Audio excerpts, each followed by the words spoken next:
ছাত্ৰ ছাত্ৰীসকল আমি অলপ ৰিপিট কৰিছোঁ কালিৰ পাঠটো যে আমি কালি চতুৰ্থ শ্ৰেণীৰ পৰিৱেশৰ পঞ্চম পাঠটো লৈছিলোঁ। পাঠটোৰ নাম আছিলে বায়ু।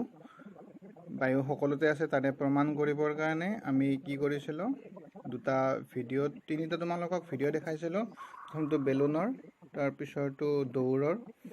দৌৰিলেও আমি গম পাওঁ যে বায়ু আছে বুলি প্ৰমাণ হয়, আৰু এনেকৈ চকুৰিৰ সহায়তো আমি প্ৰমাণ কৰিছিলোঁ ন।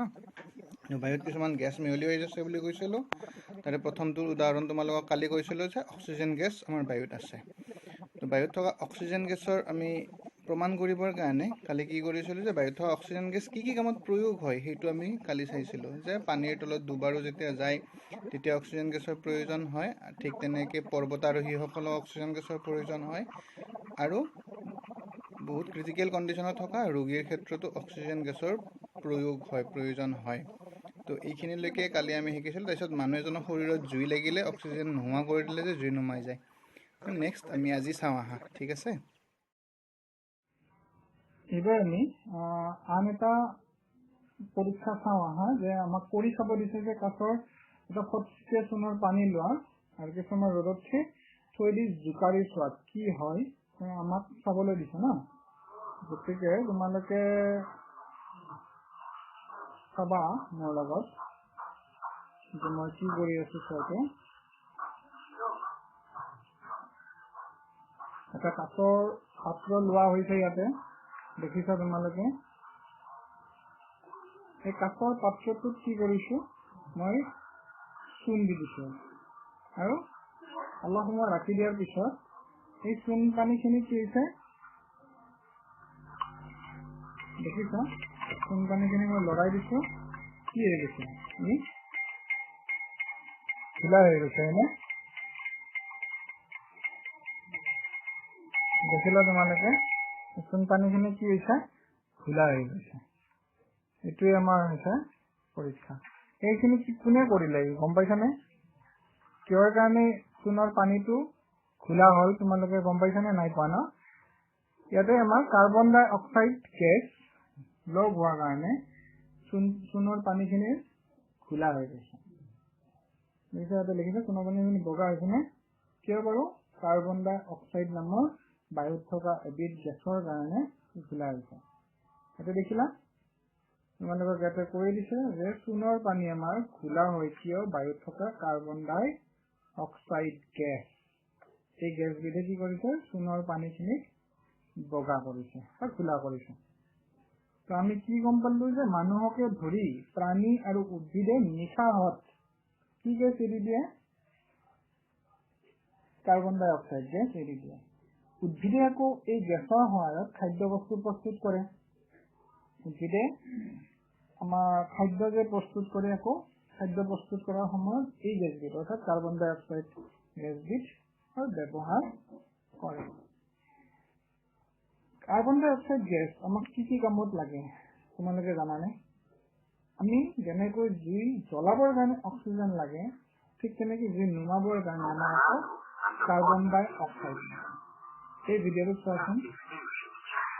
এইটো কি দেখুৱাইছে যে এই কাৰ্বন ডাই অক্সাইডৰ এই চিলিণ্ডাৰটোৰে জুই জ্বলি আছিলে, আৰু এই জ্বলি থকা জুই নুমাই গৈছে।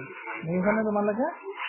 এই গেছটোৰ নাম হৈছে কাৰ্বন ডাই অক্সাইড গেছ। বুজি পালা তোমালোকে? এই গেছটোৰ নাম কি? কাৰ্বন ডাই অক্সাইড গেছ। অৰ্থাৎ জুই নুমাবৰ কাৰণে আমাৰ কোনবিধ গেছৰ প্ৰয়োগ কৰা হয়? প্ৰয়োগ কৰা গেছবিধৰ নাম হৈছে কাৰ্বন ডাই অক্সাইড গেছ। ঠিক আছে। ঠিক তেনেকে আমাৰ তলত লিখিছো, সদা পানী প্ৰস্তুত কৰাত কি ব্যৱহাৰ হয়? কাৰ্বন ডাই অক্সাইড। ঠিক আছে। সদা পানীৰ বটলবোৰ দেখিছা তোমালোকে সকলোৱে জানাই নিশ্চয় এইটো সদা পানীৰ বটল। সদা পানীৰ বটলত আমাৰ কি ব্যৱহাৰ হয়? সদা পানীৰ বটলত আমাৰ কাৰ্বন ডাই অক্সাইডৰ ব্যৱহাৰ হয়। কাৰ্বন ডাই অক্সাইড ব্যৱহাৰ কৰি আমাৰ সদা পানী প্ৰস্তুত কৰা হয়। তো আমি পাই গলো যে বায়ুত থকা আন এবিধ গেছৰ নাম হৈছে কাৰ্বন ডাই অক্সাইড। কাৰ্বন ডাই অক্সাইডৰ প্ৰয়োগ আমি গম পালো। নেক্সট আমাৰ বায়ুত থকা আন এবিধ গেছ হৈছে আন এবিধ গেছৰ নাম হৈছে কি নাইট্ৰজেন মেক্সিমাম পজিশন থাকে এই গেছবিধ কি কি কামত ব্যৱহাৰ হয় এই গেছবিধ যে উদ্ভিদে বায়ুৰ পৰা নাইট্ৰজেন গেছ সংগ্ৰহ কৰে আৰু সংগ্ৰহ কৰি কি তৈয়াৰ কৰে প্ৰটিন যেনে বায়ুৰ পৰা নাইট্ৰজেন গেছ সংগ্ৰহ কৰি প্ৰটিন তৈয়াৰ কৰে তোমালোকে গম পালা প্ৰটিন আমাৰ জানাই তোমালোকে খুবই প্ৰয়োজনীয় আমাৰ বাবে তো এই প্ৰটিন কৰ পৰা সংগ্ৰহ কৰে উদ্ভিদে নাইট্ৰজেনৰ সহায়ত তাৰপিছত আমি খোৱা যে আমি সয়াবিন মসুৰ দাইল আদি মাহজাতীয় যিবোৰ শস্য আছে সেইবিলাকত কি থাকে প্ৰটিন থাকে না এইবিলাক শস্যত আমাৰ প্ৰটিন থাকে আৰু এই প্ৰটিন মানুহ আৰু লগতে অন্য প্ৰাণীও গ্ৰহণ কৰে ঠিক আছে বুজি পালা তাৰপিছত চোৱা নাইট্ৰজেন গেছ আমাৰ ৰাসায়নিক সাৰ প্ৰস্তুত কৰাত ব্যৱহাৰ হয় কাৰণ উদ্ভিদক নাইট্ৰজেন লাগে প্ৰটিন তৈয়াৰৰ কাৰণে গতিকে সাৰত কি ব্যৱহাৰ হয় নাইট্ৰজেন গেছ এই গেছে জুই নিয়ন্ত্ৰণতো সহায় কৰে অক্সিজেন আঁতৰাই দিয়ে এনেকৈ জুই নিয়ন্ত্ৰণতো সহায় কৰে এইবিলাকৰ উপৰিও আমাৰ বায়ুত কি আছে আৰু জলীয় বাষ্প ধূলিকণা আৰু অন্যান্য কিছুমান গেছো আমাৰ বায়ুমণ্ডলত বায়ুত মিহলি হৈ থাকে তো বুজি পালা তোমালোকে আচ্ছা তো এইবিলাক আমাৰ বায়ুত থাকে এতিয়া এই ছবিকেইখনলৈকে চোৱাচোন তোমালোকে এতে কি কি ছবি তোমালোকৰ কিতাপতে দিয়াই আছে তথাপিতো মই এইকেইখনক আৰু বেলেগকে অলপ তোমালোকক দেখুৱাবৰ কাৰণে চেষ্টা কৰিম তো এইটো চোৱা ডাষ্টবিনৰ ছবি না গেলা পচা বস্তু আমাৰ ৰাস্তা ঘাটে যে পৰি থাকে ইয়াৰ ছবি দেখুওৱা হৈছে না দেখিছা তোমালোকে এইখন ছবিত কি দেখিছা যে মৰা জীৱ এটা আছে পচি গৈছে আৰু এইটো আমাৰ কাউৰী চিলনি শগুন এইবিলাকে খাই আছে হয়নে ইয়াৰ পিছৰ ছবিখনত দেখিছা কি যে এখন বাছৰ পৰা বহুত ধোঁৱা নিৰ্গত হৈ আছে দেখিছা তোমালোকে এতিয়া এইখন ছবিত কি দেখিছা কল কাৰখানাৰ পৰা আমাৰ ইণ্ডাষ্ট্ৰি বিলাকৰ পৰা কল কাৰখানাৰ পৰা ধোঁৱা ওলাই থকা দেখুওৱা হৈছে তো ইয়াৰ ফলত কি হয় গেলাপচা জাবৰ জোথৰ তাৰপিছত মৰা জীৱ জন্তু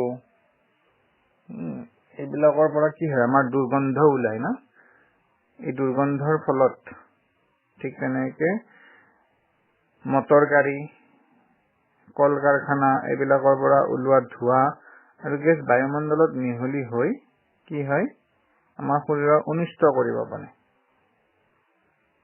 এটা কোৱা হৈছে দেখাই দিছে না তোমালোকক যে মটৰ গাড়ী কল কাৰখানাৰ পৰা ওলোৱা ধোঁৱা গেছ আদি বায়ুৰ লগত মিহলি হয় এইবোৰে আমাৰ শৰীৰৰ অনিষ্ট কৰিব পাৰে আৰু এইবোৰ মিহলি হোৱাৰ ফলতে বায়ুত মিহলি হোৱাৰ ফলতে বায়ু দূষিত বা প্ৰদূষিত হৈ পৰে বুজি পাইছা ইয়াকে বায়ু প্ৰদূষণ বুলি কোৱা হয় তো ইয়াতে লিখিয়ে দিছে তোমালোকক তলত চোৱা ডাঙৰকে যে বায়ুত থকা কিছুমান উপাদান বাঢ়ি বা কমি গলেও বায়ু প্ৰদূষণ হ'ব পাৰে বায়ুত থকা কাৰ্বন ডাই অক্সাইডৰ পৰিমাণ বাঢ়ি গলে বায়ু প্ৰদূষিত হয় ঠিক আছে বায়ু প্ৰদূষণ বুজি পালা তোমালোকে এনেদৰে আমাৰ বায়ু প্ৰদূষণ হয় তাৰপিছত চোৱা তোমালোকক ইয়াতে কেইটামান লিখিব দিছে অলপ যে বায়ুত অক্সিজেনৰ পৰিমাণ কেনেকৈ কমিব পাৰে লিখা অক্সিজেনৰ পৰিমাণ আমাৰ খুবেই প্ৰয়োজন অক্সিজেন তো কেনেকৈ কমিব পাৰে সেইটো লিখিব দিছে আৰু বায়ুত অক্সিজেনৰ পৰিমাণ কেনেকৈ বাঢ়ে লিখা তো কেনেকৈ কমিব পাৰে আৰু কেনেকৈ অক্সিজেনৰ পৰিমাণ বাঢ়িব পাৰে সেইটো তোমালোকক লিখিব দিছে তোমালোকে চেষ্টা কৰিবা ঘৰত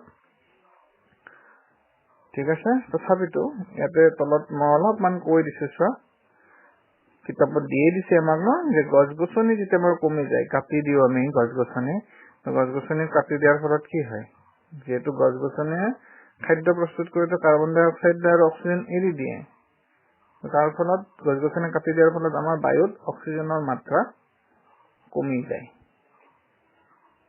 হয়নে তো বুজি পাইছা তোমালোকে এইটো বায়ুত অক্সিজেনৰ মাত্ৰা কেনেকৈ কমে গছ গছনি নোহোৱাৰ ফলত আজিকালি কিমান আমাৰ বনবিলাক ধ্বংস কৰি দিয়া হয় না গছ গছনি কাটি তাৰ বাহিৰেও আমাৰ খৰি জাবৰ জোথৰ গছৰ পাত আদি পুৰিলে কি হয় ধোঁৱা ওলাই না এনেদৰে আমাৰ কি হয় বায়ুত মানে অক্সিজেনৰ মাত্ৰা কমি যায় কাৰণ তেতিয়া আমাৰ এই গছৰ পাতবোৰ পুৰিলে কি গেছ ওলাই বিট গেছ ওলাই সেইটো জানাই তোমালোকে কাৰ্বন ডাই অক্সাইড ঠিক তেনেদৰে বায়ু প্ৰদূষণ আৰু কেনেকে হ'ব পাৰে এনেকে আতচবাজি যেতিয়া আমি জ্বলাওঁ তেতিয়াও বায়ু কি হয় অক্সিজেনৰ মাত্ৰা কমি যায় মানে এইবিলাকৰ পৰা ওলোৱা ধোঁৱা এইবিলাকৰ ফলত আমাৰ অক্সিজেনৰ মাত্ৰাটো কমি যায় এক্ষেত্ৰত প্লাষ্টিক পুৰিলে প্লাষ্টিক বিলাক আমি য'তে ত'তে যেনেকে বেছি হৈ যায় আমি পুৰি দিওঁ তাৰপিছত চিগাৰেট হুপিলেও আমাৰ কি হয় ধোঁৱা নিৰ্গত হয় আৰু এই ধোঁৱাৰ পৰাও অক্সিজেনৰ মাত্ৰা বায়ুমণ্ডলত কমি যায় বায়ু প্ৰদূষিত হয় ছাত্ৰ ছাত্ৰীসকল আজিলৈকে ইমানতে এৰিছোঁ আৰু আগলৈকে এই ভিডিঅ'টো চাই থাকিবা তোমালোকে মই নেক্সট ক্লাছ আকৌ লৈ আহিম এইটো মানে পাঠৰে ঠিক আছে থেংক ইউ